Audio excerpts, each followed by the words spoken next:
ताल्लुक एक देहात से है और मुझे अच्छी तरह याद है कि वालिद गिरामी मुझे उंगली से लगा करके मस्जिद में ले जाया करते थे। तो बूढ़े बुजुर्ग जो मस्जिद में जाने से कासल थे वो घरों में बैठ के कुरान पढ़ते होते थे और अमूमन ज़ोहर के वक्त भी और सुबह के वक्त भी घरों से कुरान पढ़ने की आवाज़ें आया करती थी। आज घरों से पॉप म्यूज़िक की सदाएं सुनने को तो मिलेंगी, लेकिन कुरान के नगमे मौकूफ़ हो गए। यही वजह है कि आज हमारे घरों से बरकत रूठ गई है। दौलत की फरावानी के बावजूद, वसाइल की कसरत के बावजूद, असबाबे आसूदगी हासिल होने के बावजूद ना आसूदगी है, ना सुकून है, ना तमानियत है, ना बरकत रही, इसलिए कि हमारे घरों से कुरान रुखसत हो गया। आज सुबह उठ के फेसबुक का चेहरा तो देखते हैं, लेकिन कुरान का नक्शा नहीं देखा जाता।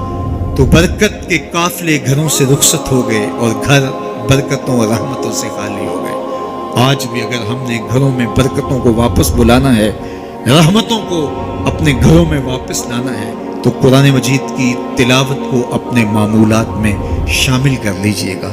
फिर घर में आसेब का साया नहीं होगा, टूना और जादू नहीं होगा। फिर किसी बाबे और मलंग के पास जा करके आपको अपने मसाइल नहीं बताने पड़ेंगे। आपके घर में कुरान है, सारे दुखों का इलाज इसी मुर्शिद के पास है। सारी मुसीबतें और सारी मुश्किलें और सारे मसाइब इसी कुरान के दामन से दूर होते हैं और इसी कुरान से वाबस्तगी से घर में बरकतें उतरती हैं। फिर आपको ना आसेब, ना जादू, ना टूना और ना किसी ने कोई बंदिश की है, ना किसी ने कोई मसला किया है, कुछ नहीं होगा। आपके घरों पे रहमतों के साए होंगे, इसलिए कि आपके घरों में कुरान जब तिलावत होगी तो रहमतों के फरिश्तों का नज़ूल। तो जब रहमतों के फरिश्ते तुम्हारे घर में उतरेंगे तो फिर कोई मुसीबत, कोई परेशानी, कोई बंदिश, कोई दुख आपके घरों में नहीं होगा। इसलिए कुरान मजीद की तिलावत को अपने मामूलात ज़िंदगी में शामिल कीजिए।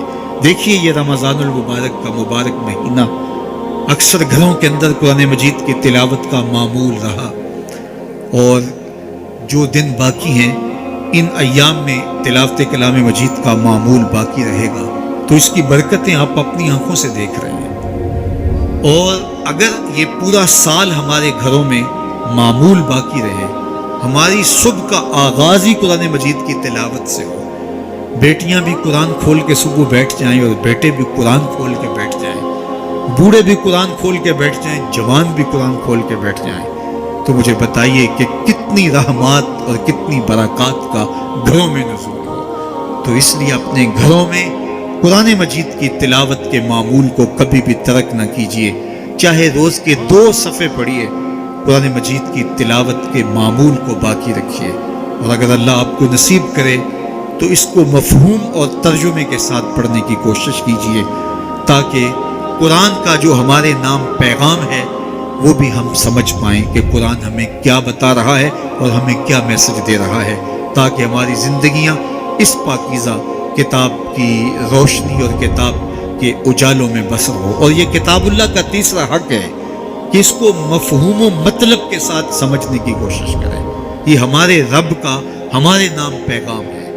आपके किसी दोस्त का, किसी मिलने वाले का आपके नाम ख़त आ जाए और वो उस ज़ुबान में हो जो ज़ुबान आप ना जानते हो, तो उतनी देर तक आप मुतमईन नहीं होते जब तक उसके मंदरजात समझ नहीं लेते, किसी ऐसे शख्स से वो मज़मून जान नहीं लेते जो वो ज़बान जानता हो। तो हमारे रब का हमारे नाम ये मैसेज है, हमारे नाम ये पैगाम है रसूल करीम सल्लल्लाहु अलैहि वसल्लम की वसातत से।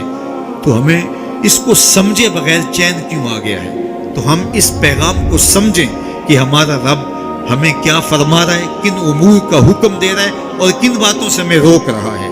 अगर हम कुरान मजीद को इस अंदाज से तिलावत करेंगे और कुरान मजीद को समझ के पढ़ेंगे तो हमारी ज़िंदगी खुद ब खुद तब्दील होती चली जाएगी। ये किताब ज़िंदा हमारी ज़िंदगी के अंदर उजाले और रोशनियाँ डाल देगी और हमें ज़िंदगी गुजारने का रास्ता दिखाएगी, जो कि इसके अजायबात कभी भी कम नहीं